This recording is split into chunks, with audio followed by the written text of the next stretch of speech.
नमस्कार, आप देख रहे हैं के न्यूज नेशनल और मैं हूं आपके साथ में शोभित पाठक। तो रुक करते हैं महत्वपूर्ण सुर्खियों पर।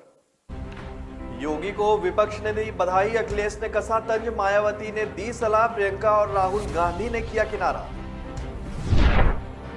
किम जोंग उन ने फिर दिखाई सनक, नए किस्म की बैलिस्टिक मिसाइल का किया परीक्षण। कोरोना के नए मामलों में मामूली गिरावट, पिछले 24 घंटे में 1660 नए मामले आए सामने। सीएम सोरेन बोले कोयला कंपनियों पर 1.36 लाख करोड़ बकाया, पैसा नहीं मिला तो छीन कर लेंगे। उत्तर कोरिया की पावरफुल मिसाइल टेस्ट के बाद अमेरिका सख्त, बाइडेन प्रशासन ने की नए प्रतिबंधों की घोषणा। उत्तर प्रदेश की नई सरकार को विपक्ष की तरफ से भी बधाई मिली है। समाजवादी पार्टी के मुखिया अखिलेश यादव ने तंज कसते हुए नई सरकार को शुभकामनाएं दी हैं। बहुजन समाज पार्टी की मुखिया मायावती ने योगी सरकार को सलाह दी है। आपको बता दें कि योगी आदित्यनाथ ने अखिलेश यादव, मुलायम सिंह यादव, मायावती को खुद फोन करके शपथ ग्रहण समारोह में बुलाया था, लेकिन इनमें से कोई नहीं पहुंचा। यूपी चुनाव में 111 सीटें जीतने वाली समाजवादी पार्टी के मुखिया अखिलेश यादव ने शुक्रवार को योगी की ताजपोशी के बाद ही ट्वीट किया और लिखा कि नई सरकार को बधाई कि वो सपा के बनाए स्टेडियम में शपथ ले रही है। शपथ सिर्फ सरकार बनाने की नहीं, जनता की सच्ची सेवा की भी लेनी चाहिए। आपको बता दें कि अखिलेश यादव ने अब पूरा फोकस यूपी पर रखने का फैसला लिया है। यही कारण है कि उन्होंने लोकसभा की सदस्यता से भी इस्तीफा देकर विधानसभा सदस्य बने रहने का ऐलान किया है। माना जा रहा है कि अखिलेश यादव अब 2024 की तैयारियों में जुट गए हैं। बहुजन समाज पार्टी की मुखिया मायावती ने भी योगी सरकार को बधाई दी है। उन्होंने लिखा है कि यूपी में नई भाजपा सरकार के गठन की बधाई। यह सरकार संवैधानिक व लोकतांत्रिक मूल्यों एवं आदर्शों के साथ काम करे और इस बार चुनाव में सबसे खराब प्रदर्शन बहुजन समाज पार्टी का रहा है। पार्टी का एकमात्र प्रत्याशी जीत सका। योगी आदित्यनाथ के शपथ ग्रहण को लेकर कांग्रेस की तरफ से कोई भी बयान नहीं आया है। राहुल गांधी और प्रियंका गांधी ने आखिरी ट्वीट 2 दिन पहले यानी कि 24 मार्च को किया था। उत्तर कोरिया की सरकारी मीडिया के हवाला देते हुए रिपोर्ट किया है कि किम जोंग उन ने व्यक्तिगत रूप से देश की नए प्रकार की अंतर महाद्वीपीय बैलिस्टिक मिसाइल के परीक्षण का निरीक्षण किया है। केसीएन ने कहा है कि डीपीआर के रणनीतिक बलों की एक नई प्रकार की अंतर महाद्वीप बैलिस्टिक मिसाइल होसांग 17 का परीक्षण लॉन्च 24 मार्च को किम जोंग उन के प्रत्यक्ष मार्गदर्शन में किया गया था। होशांग 17 एक विशाल आईसीबीएम है और जिसका पहली बार अक्टूबर 2020 में अनावरण किया गया था। विश्लेषकों द्वारा होसांग 17 को मॉन्स्टर मिसाइल करार दिया गया था। इसका पहले कभी सफलतापूर्वक परीक्षण नहीं किया गया है। केसीएनए ने कहा है कि मिसाइल प्योयांग अंतर्राष्ट्रीय हवाई अड्डे से लॉन्च की गई थी, जिसने 6248.5 किलोमीटर की अधिकतम ऊंचाई तक की यात्रा की है और 4052 सेकंड में 1090 किलोमीटर की दूरी तय की है और खुले पानी में पूर्व निर्धारित क्षेत्र को सटीक रूप से हिट किया है। दक्षिण कोरिया की सेना ने गुरुवार को प्रक्षेपण की सीमा का अनुमान 6200 किलोमीटर के रूप में लगाया था, जो अक्टूबर 2017 में उत्तर कोरिया द्वारा परीक्षण किए गए पिछले आईसीबीएम की तुलना में कहीं अधिक ज्यादा है। गुरुवार को लॉन्च इस साल तक के अब तक के लगभग 1 दर्जन उत्तर कोरिया हथियारों के परीक्षण में एक है, जो परमाणु सशस्त्र देश द्वारा लंबी दूरी के परीक्षण में एक नाटकीय वापसी को चिन्हित करता है। देश में जानलेवा कोरोना वायरस महामारी के नए मामलों में आज मामूली गिरावट दर्ज की गई है। देश में पिछले 24 घंटे में कोरोना वायरस के 1660 नए केस सामने आए हैं और 4100 लोगों की मौत हुई है। कल कोरोना के 1660 केस दर्ज किए गए थे और 83 लोगों की मौत हुई थी। देश में अब कोरोना के 4,30,16,372 मामले सामने आ चुके हैं। केंद्रीय स्वास्थ्य मंत्रालय की ओर से जारी किए गए आंकड़ों के मुताबिक कल देश में 2349 लोग ठीक हुए हैं, जिसके बाद अब एक्टिव मामलों की संख्या घटकर 16,741 हो गई है। वहीं इस महामारी से जान गंवाने वालों की संख्या बढ़कर 5,20,855 हो गई है। आंकड़ों के मुताबिक अभी तक 4,24,80,436 लोग संक्रमण मुक्त हो चुके हैं। राष्ट्रव्यापी टीकाकरण मुहिम के तहत अभी तक कोरोना वायरस रोधी टीकों की 182 करोड़ से ज्यादा लोगों को खुराक दी जा चुकी है। कल 29,07,749 डोज दी गई थी, जिसके बाद अब तक वैक्सीन की 182 करोड़ 87 लाख 68,476 डोज लोगों को दी जा चुकी हैं।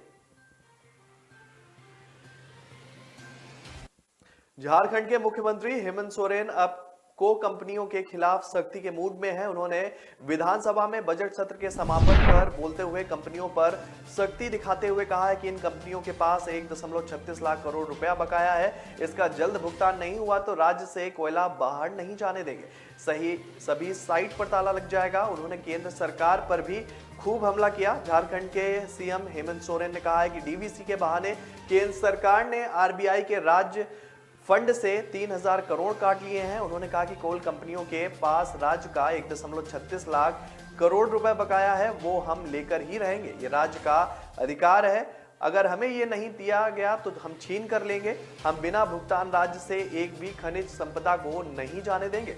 सभी कंपनियां इसका राज्य को जल्द से जल्द भुगतान करें और ऐसा नहीं होने पर हम हर साइट पर ताला लगा देंगे। इस दौरान सीएम ने कुछ और भी घोषणा की है। सीएम ने खतियान के मुद्दे पर भी अपनी बात रखी। उन्होंने कहा कि हम खतियान का सम्मान करते हैं लेकिन राज्य को आग में नहीं झोंकना चाहते हैं। उत्तर कोरिया के तानाशाह किम जोंग उन लगातार मिसाइल टेस्ट कर दुनिया को चुनौती देने की कोशिश कर रहे हैं और इस बीच उत्तर कोरिया की ओर से हाल में ही किए गए बैलिस्टिक मिसाइल टेस्ट के बाद अमेरिका ने सख्ती दिखाई है। उत्तर कोरिया के शक्तिशाली मिसाइल परीक्षण के बाद अमेरिका ने नए प्रतिबंधों की घोषणा की है। किम जोंग उन के नए अंतर महाद्वीप बैलिस्टिक मिसाइल परीक्षण के बाद अमेरिका ने रूस और उत्तर कोरिया में संस्थाओं और लोगों पर नए प्रतिबंधों की घोषणा भी की है। अमेरिका विदेश विभाग ने एक बयान में कहा है कि टारगेटेड व्यक्तियों और संगठनों पर उत्तर कोरिया के मिसाइल कार्यक्रम में संवेदनशील वस्तुओं को स्थानांतरित करने का आरोप है। अमेरिकी विदेश विभाग की ओर से बयान में कहा गया है कि ये उपाय डीपीआरके की मिसाइल कार्यक्रम को आगे बढ़ाने की क्षमता को बाधित करने के हमारे चल रहे प्रयासों का हिस्सा है। ये ऐसे कार्यक्रमों के प्रसारक के रूप में वैश्विक मंच पर रूस की नकारात्मकता भूमिका को उजागर करते हैं। उत्तर कोरिया की ओर से किया गया प्रक्षेपण काफी शक्तिशाली था। किम जोंग ने 2017 के बाद देश की सबसे शक्तिशाली मिसाइल को दागा है और ऐसा प्रतीत होता है कि परमाणु सशस्त्र राष्ट्र द्वारा परीक्षण की गई किसी भी पिछली अंतर महाद्वीप बैलिस्टिक मिसाइल की तुलना में अधिक और आगे की यात्रा की है।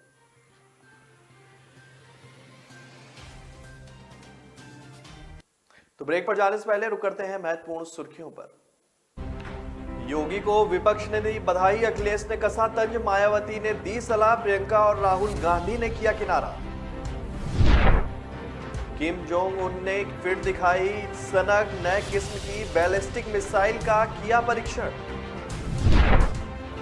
कोरोना के नए मामलों में मामूली गिरावट, पिछले 24 घंटे में 1,660 नए मामले आए सामने। सीएम सोरेन बोले कोयला कंपनियों पर 1.36 लाख करोड़ बकाया, पैसा नहीं मिला तो छीन कर लेंगे।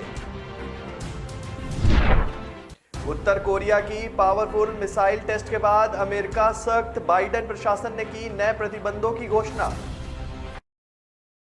न ऐश का न द्वेष का, यह दंगल है देश का। सुलगती समस्याओं के जुलसते सवालों का होगा दंगल देश का। प्रशासन के प्रश्नों को लेकर होगा दंगल देश का। शिक्षा, स्वास्थ्य, समाज, कानून और व्यवस्था के आज क्या है हालात। सोमवार से शुक्रवार रोज रात 8 बजे जलपा क्षत्रिय के साथ दंगल देश का। ब्रेक के बाद फिर स्वागत है आपका। रुक करते हैं आगे की महत्वपूर्ण खबरों पर। देश में पेट्रोल और डीजल के दाम लगातार बढ़ रहे हैं और एक बार फिर दामों में इजाफा हुआ है। पेट्रोल 76 से 84 पैसे प्रति लीटर और डीजल 76 से 85 पैसे लीटर महंगा हुआ है। पिछले 5 दिनों में पेट्रोल और डीजल के दामों में यह चौथी बढ़ोतरी की गई है। हालांकि 5 राज्यों के विधानसभा चुनाव के बाद से ही दाम बढ़ने की संभावना जताई जा रही थी, लेकिन पेट्रोल और डीजल के दामों में महज 5 दिनों में 3 रुपए से ज्यादा की वृद्धि ने आम उपभोक्ता को चिंता में डाल दिया है। दिल्ली में पेट्रोल और डीजल की कीमत में 80-80 पैसे की वृद्धि हुई है। दिल्ली में अब पेट्रोल की कीमत 98.61 रुपए प्रति लीटर होगी, जो पहले 97.81 रुपए थी, जबकि डीजल की कीमत 89.07 रुपए प्रति लीटर से बढ़कर 89.87 रुपए हो गई है। वहीं मुंबई के पेट्रोल की कीमत की बात करें तो यह 84 पैसे प्रति लीटर की वृद्धि के साथ 113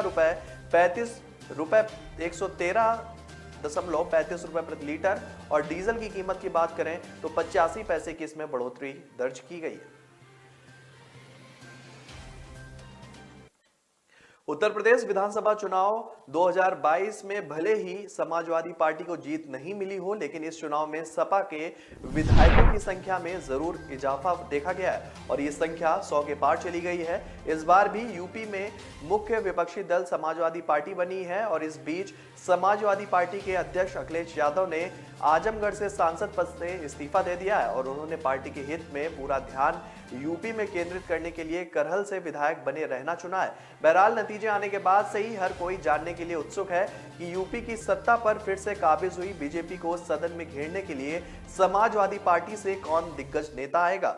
आज समाजवादी पार्टी अपने नेता प्रतिपक्ष की घोषणा कर सकती है।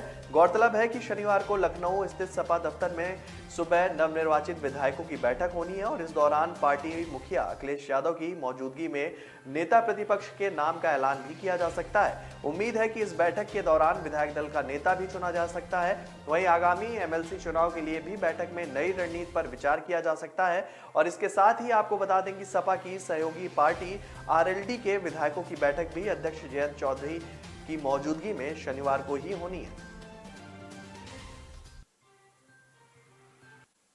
चंडीगढ़ पीजीआई में शुक्रवार को अनुबंध पर तैनात 4000 कर्मचारियों के हड़ताल पर चले जाने से ओपीडी से लेकर सभी व्यवस्था ध्वस्त हो गई है। हड़ताल की सूचना न होने से दूर दराज से इलाज कराने पहुंचे मरीजों व उनके परिजनों को काफी परेशानी का सामना करना पड़ा है। व्यवस्था संभालने के लिए तैनात किए गए सुरक्षा कर्मियों को धक्का देकर मरीज व उनके परिजन ओपीडी के अंदर तक पहुंच गए। कई जगहों पर बैरिकेडिंग भी तोड़ दी गई है। वहीं दूसरी तरफ वार्ड में भर्ती मरीजों को भी समय से इलाज नहीं मिल पाया है। हर जगह गंदगी फैली हुई है। यहां तक कि बायोमेडिकल वेस्ट से लेकर वार्ड के अंदर मरीजों के इलाज में इस्तेमाल चिकित्सीय सामान भी इधर उधर फैला हुआ है।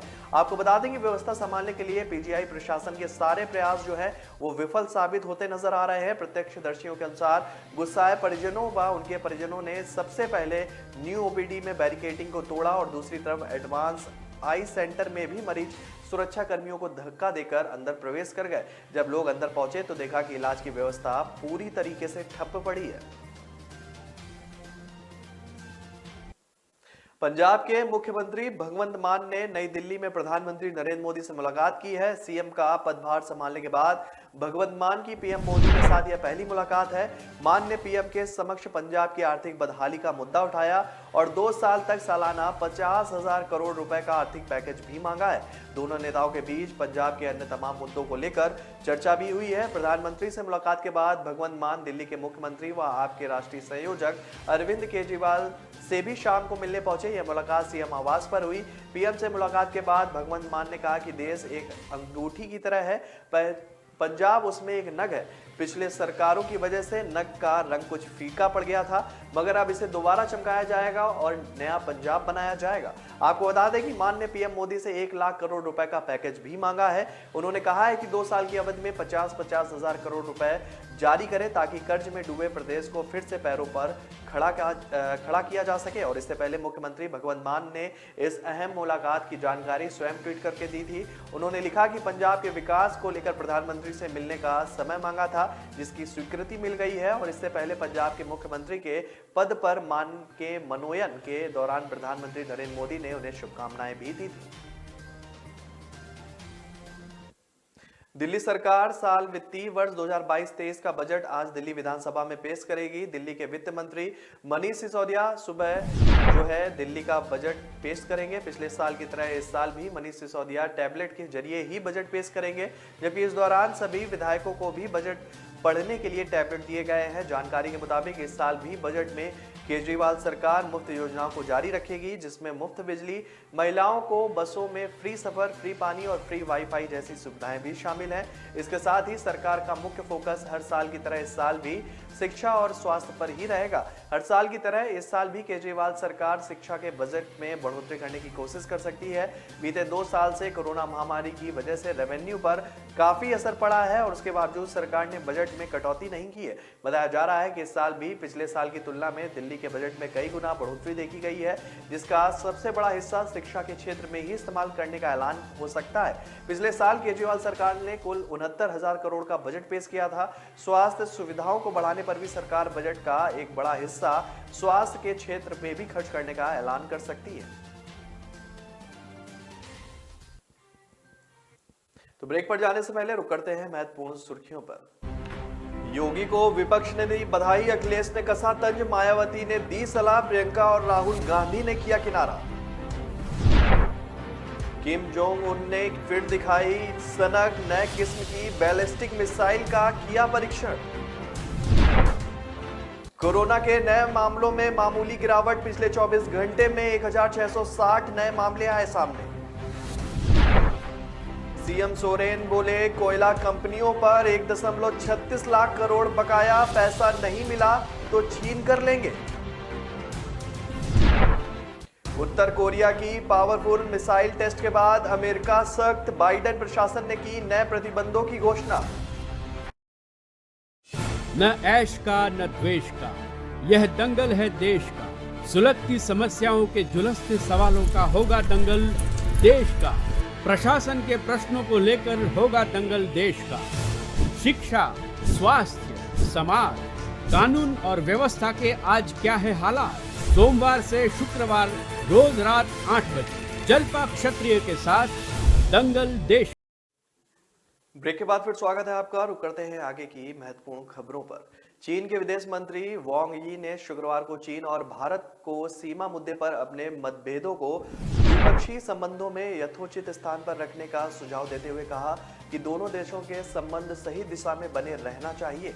वांग ने नई दिल्ली में विदेश मंत्री एस जयशंकर और राष्ट्रीय सुरक्षा सलाहकार अजीत डोभाल के साथ बातचीत की। वांग ने द्विपक्षीय संबंधों को बढ़ावा देने के लिए 3 सूत्रीय दृष्टिकोण का भी प्रस्ताव रखा।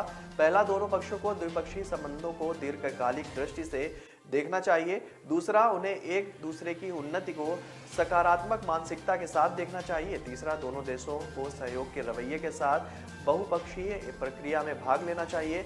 खबर के अनुसार चीनी मंत्री ने कहा है कि दोनों देशों को अपने मतभेदों को द्विपक्षीय संबंधों में उचित स्थान पर रखना चाहिए और चीन भारत संबंधों की सही दिशा में बने रहना चाहिए। वांग राष्ट्रीय सुरक्षा सलाहकार अजीत डोभाल के साथ भारत चीन सीमा वार्ता के लिए चीन की विशेष प्रतिनिधि भी हैं और मई 2020 में लद्दाख गतिरोध शुरू होने के बाद से किसी उच्च पदस्थ चीनी अधिकारी की यह पहली यात्रा है। नई दिल्ली में आधिकारिक सूत्रों ने कहा है कि लगभग 2 वर्षों में भारत और चीन के बीच पहली बड़ी राजनयिक बैठक में वांग और विदेश मंत्री एस जयशंकर ने पूर्वी लद्दाख में गतिरोध और यूक्रेन में संकट के कारण उत्पन्न भू राजनीतिक उथल पुथल के संबंध में शुक्रवार को व्यापक बातचीत की। सूत्रों ने बताया कि जयशंकर के साथ बातचीत से पहले वांग ने राष्ट्रीय सुरक्षा सलाहकार डोभाल से मुलाकात की और सीमा विवाद पर व्यापक बातचीत हुई। गौरतलब है कि भारत और चीन पूर्वी लद्दाख में टकराव वाले बिंदुओं में समस्या के समाधान के लिए उच्च स्तरीय सैन्य वार्ता कर रहे हैं। वार्ता के बाद दोनों पक्षों ने कुछ टकराव बिंदुओं से पहले ही अपने सैनिकों को वापस बुला लिया है। व्हाट्सएप पर चोर कहने पर स्थानीय बदमाशों ने एक युवक पर जानलेवा हमला कर दिया है। आरोपियों ने युवक को कई चाकू मारे।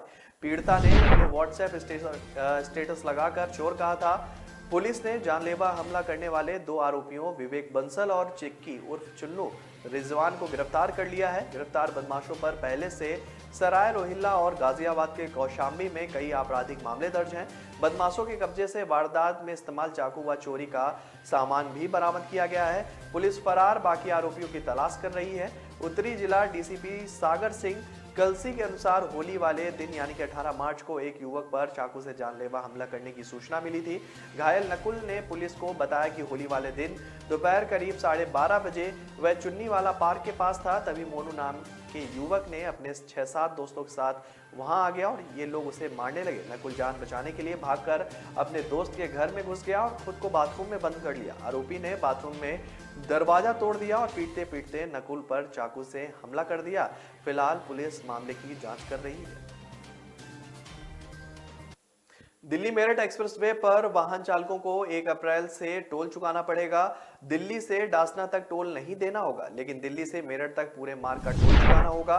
करीब 30,000 वाहन चालकों पर टोल का बोझ सीधे पड़ेगा। सराय काले खां से मेरठ में काशी टोल प्लाजा तक टोल वसूली के लिए भारतीय राष्ट्रीय राजमार्ग प्राधिकरण बीते साल ही नोटिफिकेशन जारी कर चुका है।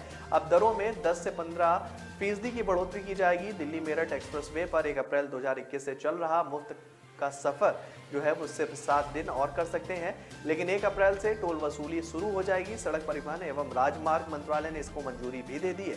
एक्सप्रेसवे से रोज गुजरने वाले वाहनों के लिए दूसरा झटका है। पूर्व में तय की गई टोल की दरों में 10 से 15% का इजाफा हो सकता है। National highway authority of India ने मंत्रालय के पास इसका प्रस्ताव भेजा है। इसे 2-4 दिन में हरी झंडी मिलने की भी संभावना है।